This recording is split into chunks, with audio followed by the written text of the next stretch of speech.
Right, you guys, what's happening? Welcome back to another matchday reaction. It is the start of a Scotland qualifying campaign and it's gone tits up already. Kazakhstan 3, Scotland 0 today. Honestly, one of the worst results I've ever seen, combined with one of the worst performances imaginable. Scotland were so absolutely dreadful today.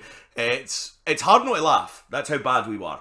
In a game that, to be honest, if we'd drawn today, that would have been a disaster. To lose 3-0 is a complete abomination. So we're going to talk a wee bit about the game, but I think we have to put this into context first. Right, so we've pulled up the world rankings.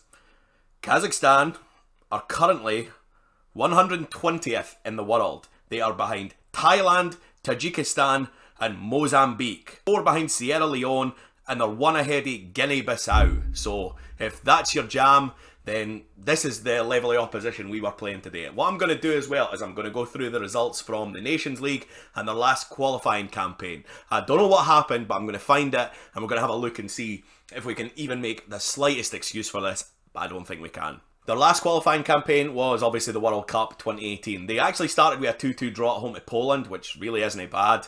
Then they got beat 5-0 in Montenegro. They drew 0-0 at home with Romania, scudded 4-0 in Denmark, beat 3-1 away to Cyprus, so that's not up to much. Beat 2-0 away to Armenia, that's shite.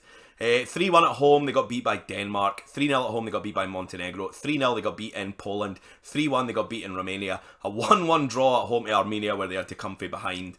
And that was their campaign, so that was up to no good. The Nations League, let's find that. They lost at home to Georgia 2-0. They then drew in Andorra. They drew in Latvia. They actually spanked Andorra 4-0 at home. They drew 1 each at home with Latvia and then lost in Georgia in the last game. So honestly, like, nothing there is jumping out. I think that this must be, without checking everything, the biggest result in their history. And I feel like Scotland could do that to a lot of teams, to be honest. Be like somebody's biggest scalp. Just absolutely dreadful. And I mean, there was absolutely no excuse for the game today. The first half, Scotland were absolutely shocking. And the second half, they looked like they wanted to be anywhere else but out on that park. It was embarrassing. We're 2-0 down inside 10 minutes. Absolutely fucking dreadful defending for both goals. And I, if you haven't already figured out, support Aberdeen. So I would love to sit here and tell you that Graham Shinnie and Scott McKenna were not at fault for what happened. But they were absolutely fucking dreadful. Now, the first goal is just a simple ball over the top of Scott McKenna. He, instead of tracking the ball, has stood with the guy he's marking. The boy has ran in behind. To be fair, it's a good finish, but he has just been given the freedom to pick his spot. And yeah, we're 1-0 down after about 6 minutes. They go 2-0 up. It's actually a really nice through ball, but Graham Shinnie's absolutely ball watching at left back and just watches the guy nip in, roll it past the goalkeeper, and already we're in a hole that you know we're not getting out of. We are 2-0 down with 80 minutes to play against a team ranked all the way down there in the world rankings, and we know we're screwed. There was nothing really in that first half that made you think Scotland were going to turn anything around. And yeah, that was just absolutely woeful. The second half, there really wasn't a lot going on for us either. They get the third goal, and by then it's absolute curtains. This time it's Scott McKenna getting out jumped on a header. Really, really poor defending by McKenna. And yeah, for there, that seals arguably the most embarrassing result in our history. Now, obviously Scotland have got a fair checkbook of them, but this was so unacceptable today. Absolutely pathetic. Now, I don't think that Kazakhstan are as bad a team as, say, the Faroe Islands when we drew with them, but I mean, to get beat 3-0 there is just woeful. Like, absolutely ridiculous. And this is what we always do in qualifying. We, so often in qualifying, give ourselves too much to do. We looked at this group and we're like, we know Belgium are going to win the group, and we know Russia are alright, but if we have a decent qualifying campaign, then, you know, those 2 games against Russia could decide whether we qualify or not. But now already we've put ourselves in a hole by losing a game that Russia aren't going to go to Kazakhstan and lose. You know, Russia are going to go and win. And yeah, it's just pathetic. It's like the last campaign, we'd had that draw at home to Lithuania. There was the other one where I think we lost the first game at home in Macedonia. And it's just a constant pattern where we get to about 3 or 4 games left and we are in with a chance, but we need everything to go our way because we've ballsed up some game. Georgia a couple of times. You know, these stupid games that the other teams in our group, certainly the other teams that we are challenging with, they didn't drop those points. So we end up in that situation where we have to claw and fight and scratch and pull out results for somewhere against really good teams, because against the teams we should take care of, we didn't.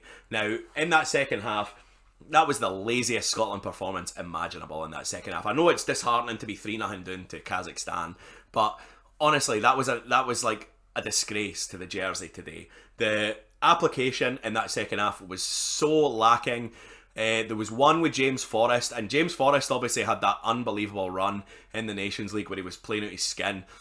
There was one when it fell to him, and he's just stuck a leg out of it. So lazy, so lazy. And I'm not singling out James Forrest. There's nobody on that park who deserves any credit today. It was an embarrassment. Now, you go through that team.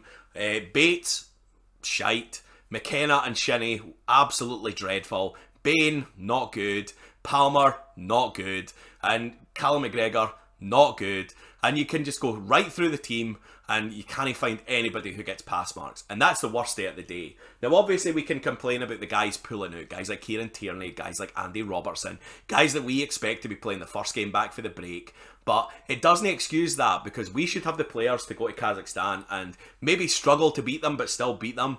To get turned over 3-0 like that is absolutely atrocious. When you go back a few months and you look at the fixture list when it was released for this, and you saw Kazakhstan first, you thought, that's the type of game Scotland will balls up. But like I said, that's the type of game Scotland will end up like conceding a last minute equaliser or something like that and putting themselves in a hole. They have already completely screwed this up, and like, it's funny because like there was a wee bit of positivity after the Nations League obviously winning the group, but you got to put that into context as well. Israel were ranked in the 90s and Israel completely turned us over there. Yeah, it was only 2-1, but that could have been a cricket score that day. And we did struggle to put them away a wee bit at home. Granted, we played quite well. Albania were dreadful and we did what we needed to do against them. And I think there was a wee bit of false optimism about that, whereas now we've come back down to earth with a bump. And yeah, just honestly, like an unforgivable performance today by Scotland.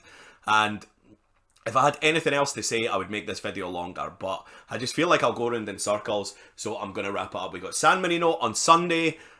Right now, I couldn't give a fuck. We will win the game, I think, but if we end up going and like struggling to a 1-0 or a 2-0, it's not going to make anybody happy. We've got to go and absolutely batter them on Sunday. And to be honest, even if we take 6 or 7 off them, no one will forgive this game in Kazakhstan, and rightly so. But I'll wrap up just now. Thanks for watching. If you enjoyed, hit the red button below. Give me a subscription. It might cheer me up after the day's fucking catastrophe. Like the video as well, which helps get out there. If you know anybody who'd enjoy this as well, share it with them. I really didn't have the energy to go batshit mental about this one, so you know, they don't deserve it. I've been QMJ. I'll talk to you again sometime.